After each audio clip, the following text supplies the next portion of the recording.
सुप्रभात विद्यार्थियों। संधि हमारी चल रही थी और संधि में विसर्ग संधि हम पढ़ रहे थे। विसर्ग संधि में उत्तु संधि और रुत्व संधि हमने पढ़ ली थी। उसके बाद हम देखते हैं सत्व संधि।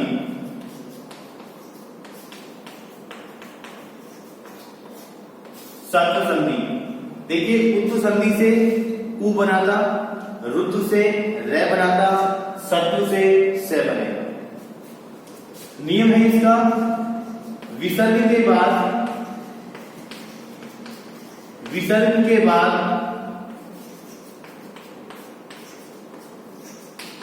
खर प्रत्याहार के वर्ण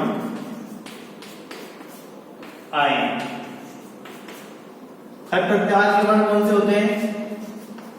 वर्ग का प्रथम, द्वितीय वर्ण और शय और शय। तो विसर्ग के स्थान पर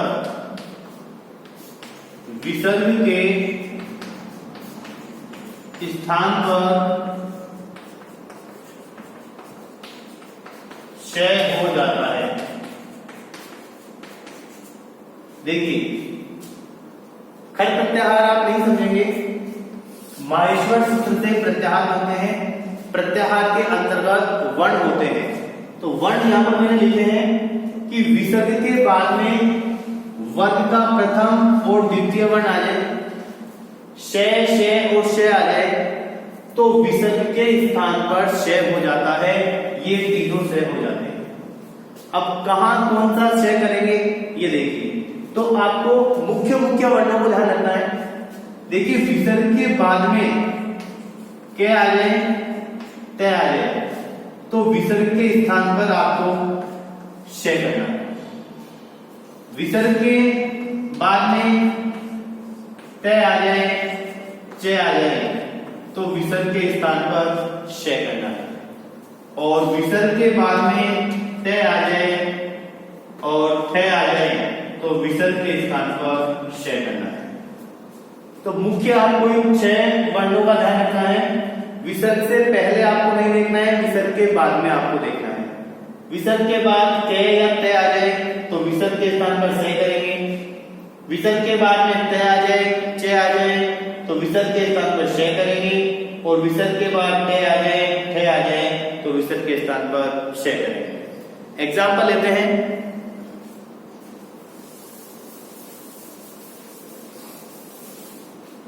देखते हैं एग्जाम्पल।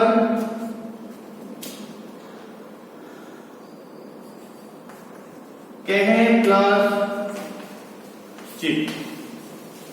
देखिए, विसर्ग के बाद में आ रहा है च, ई नहीं आ रहा है। ई तो च के भी बाद में है। तो विसर्ग के जस्ट बाद में क्या आ रहा है? च आ रहा है। च आता है तो विसर्ग के स्थान पर शय हो जाता है और आपका रूप बन जाएगा कश्चित। आपका रूप बन जाएगा कश्चित। नमः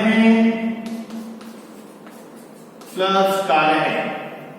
विसर्ग के बाद में क आ रहा है, तो विसर्ग के बाद में क आता है तो विसर्ग के स्थान पर सय हो जाता है।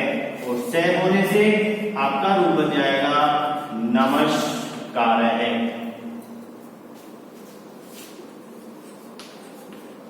धनु प्लस टम कार्य है। विसर्ग के बाद में तय आ रहा है, तो विसर्ग के बाद में तय आता है तो विसर्ग के स्थान पर शय हो जाता है। तो शय होने से आपका रूप बन जाएगा धनुष टंका है। पुनः प्लस च। विसर्ग के बाद में च आ रहा है, च आया तो शय किया था हमने, तो यहां भी शय हो जाएगा और आपका रूप बन जाएगा पुनश्च। विष्णु प्लस त्राता। अब देखिए, विसर्ग के बाद में क्या आ रहा है? विसर्ग के बाद आपको त्रय दिख रहा है, लेकिन त्रय में पहले तय है, क्योंकि तय और रे से मिलकर विसर्ग के बाद में तय आ गया, तो विसर्ग के बाद में तय आता है, तो विसर्ग के स्थान पर ये से हो जाता है, और ये से होने से आपका रूप बन जाएगा विष्णु त्रा, विष्णु त्रा।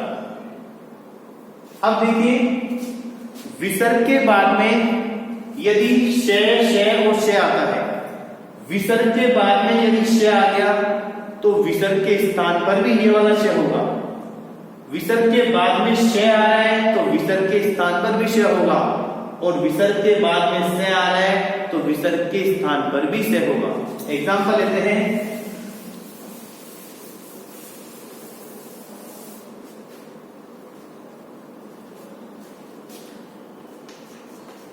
निहि प्लस संदेह। देखिए विसर्ग के बाद में से आ रहा है, विसर्ग के बाद से आ सकता है क्योंकि ये खर प्रत्याहार के वर्ण ही है, तो विसर्ग के स्थान पर भी हमें से करना है और बन जाएगा निस्संदेह। हरि प्लस शेते, विसर्ग के बाद में श आ गया तो विसर्ग के स्थान पर भी श हो जाएगा और रूप बन जाएगा आपका हरिष्येते। तो विद्यार्थियों ये थी आपकी शब्द संधि। अब विसर्ग संधि में इसके बाद में आती है आपके विसर्ग लोप। विसर्ग संधि में अंतिम में आपके विसर्ग लोप। देखते हैं विसर्ग लोप को, छोटे छोटे नियम हैं उनको आपको ध्यान रखना है।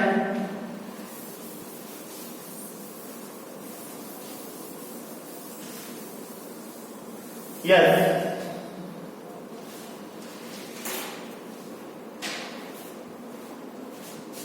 विसर्ग लोप नाम से ही स्पष्ट हो रहा है, विसर्ग का लोप हो जाना है। लोप का मतलब है विसर्ग हट जाना। तो विसर्ग लोप संधि में आपको विसर्ग को हटाना है, वर्णों में शब्दों में आगे पीछे कोई परिवर्तन नहीं होगा। तो सबसे पहला नियम इसमें है विसर्ग से पहले ए हो तथा विसर्ग के बाद ए को छोड़कर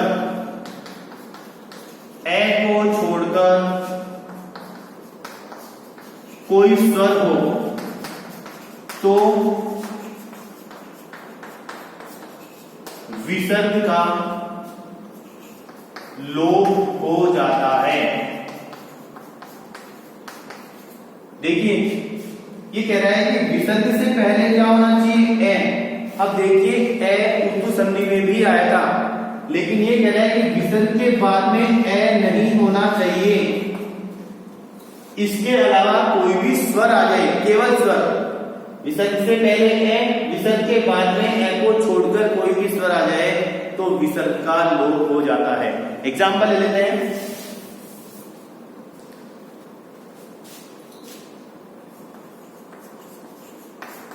शिवे है प्लस इति, रूप बन जाएगा शिव इति। विसर्ग से पहले ए आ गया, विसर्ग के बाद में ए को छोड़कर कोई स्वर आ गया तो यहां विसर्ग का लोप हो गया। राम है प्लस आगच्छति, राम है प्लस आगच्छति, विसर्ग से पहले ए आ गया, विसर्ग के बाद में ए को छोड़कर कोई स्वर आ गया तो विसर्ग का लोप हो जाएगा और रूप बन जाएगा राम आगच्छति। मुनि प्लस कृष्ण है, कृष्ण है प्लस उवाच। विसर्ग से पहले ए आ गया, विसर्ग के बाद में ए को छोड़कर कोई स्वर आ गया, विसर्ग का लोप हो जाएगा और रूप बन जाएगा कृष्ण उवाच। कोई परिवर्तन नहीं हो रहा है शब्दों में, केवल हमें विसर्ग को हटाना है। दूसरा नियम लेते हैं।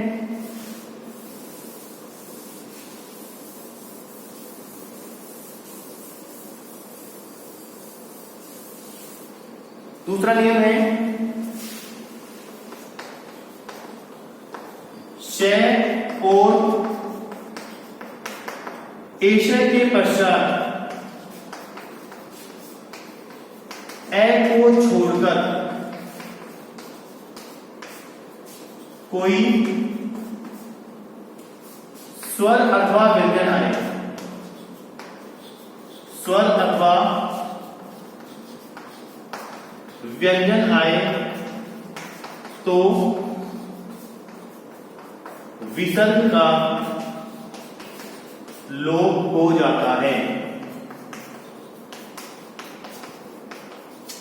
देखिए नियम कह रहा है सह और एशय, दो शब्दों को आपको हमेशा याद रखना है, सह और एशय। इनके बाद में ए नहीं आना चाहिए, इसके अलावा कोई भी स्वर या कोई भी व्यंजन आ सकता है। यदि ऐसा होता है तो आपको विसर्ग का लोप करना है। देखिए सह प्लस इति, सह इति, सह के बाद में ए नहीं है, इसके अलावा कोई भी स्वर व्यंजन आ सकता है, विसर्ग का लोप करना है। एशय प्लस गच्छति, ये बन जाएगा आपका एश गच्छति। सह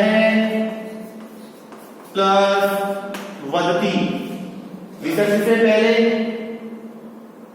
ए है और विसर्ग के बाद में वह है। नियम तो उत्तु संधि का लग रहा है, लेकिन आपको इस पूरे शय का ही ध्यान रखना है। इस शय के बाद में ए नहीं है, इसके अलावा कोई भी स्वर व्यंजन है तो विसर्ग का आपको लोप करना है और ये बन जाएगा आपका सह वदति। नेक्स्ट लेते हैं नियम 3। अगला नियम देखते हैं।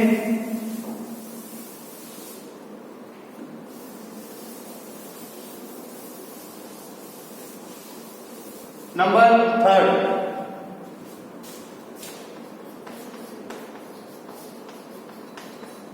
विसर्ग से पहले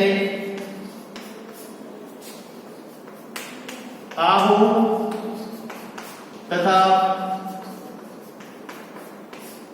विसर्ग के बाद कोई स्वर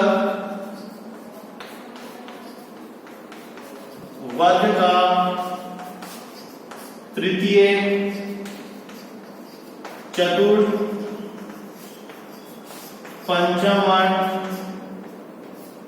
अथवा है ये वे रे ले हो तो विसर्ग का लोप हो जाता है। तो देखिए मुख्य तो आपको ध्यान रखना है कि विसर्ग से पहले आ रहा है, क्योंकि उत्व रुत्व सत्व कहीं भी विसर्ग से पहले आ नहीं आया है। तो यदि आप इतना याद नहीं रख सके तो मुख्य बात आप ध्यान रखें कि विसर्ग से पहले क्या आएगा, आए। एग्जाम्पल लेते हैं। बालः प्लस हसन्ति, विसर्ग से पहले आ गया, विसर्ग के बाद में है आ गया, विसर्ग का लोप हो जाएगा और बन जाएगा बाला हसन्ति। वृद्धः आयान्ति, आयान्ति का मतलब होता है आते हैं।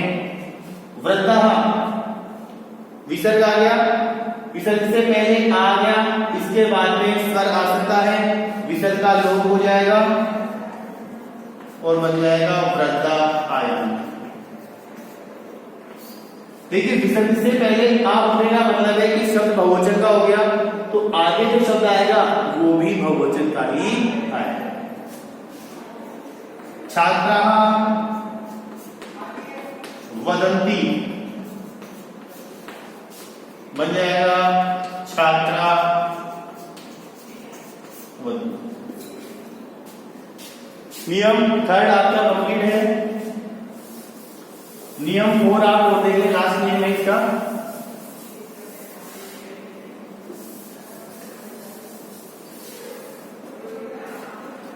लास्ट नियम है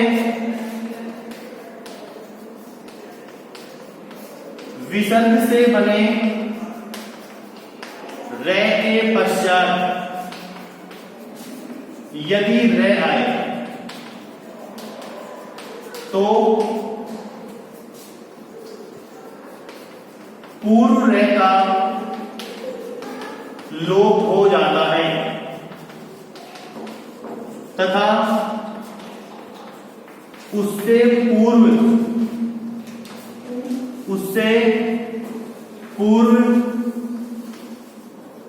स्वर का दीर्घ हो जाता है। विसर्ग से बने रे के पश्चात, ऋतु संधि में विसर्ग से रे बना था, तो रे से विसर्ग से बने रे के पश्चात भी रे आ जाए तो पूर्व रे का लोप होगा और उससे पहले जो स्वर है उसका आपको दीर्घ करना है। एग्जाम्पल लेते हैं, कवि प्लस रचयति। देखिए विसर्ग से रे बन जाएगा ऋतु संधि से, यहां रे बना तो रे के पश्चात भी रे आ गया तो इस पूर्व रे का लोप हो जाएगा और इससे पहले जो स्वर है इसका दीर्घ हो जाएगा, अर्थात इसको विसर्ग को हटाना है और इसका दीर्घ करना है वी। तो ये बन जाएगा आपका कवि रचयति। भानु प्लस राजते, विसर्ग से पहले उ आ गया, ऋतु संधि से रे बनेगा, रे के पश्चात भी रे आ गया, इस रे का लोप करना है, पूर्व स्वर को दीर्घ करना है। तो ये बन जाएगा भानु राजते। शंभु प्लस राजते, देखिए शंभु यहां भी हुआ है विसर्ग से पहले, ऋतु संधि से विसर्ग का रे बन जाएगा, रे के बाद भी रे आ गया तो पूर्व रे का लोप हो जाएगा और ये जो स्वर है पूर्व में इसका दीर्घ हो जाएगा और रूप बन जाएगा आपका शंभु। तो विद्यार्थियों विसर्ग संधि आपकी कंप्लीट है। आज के लिए हम इतना ही रखेंगे। धन्यवाद।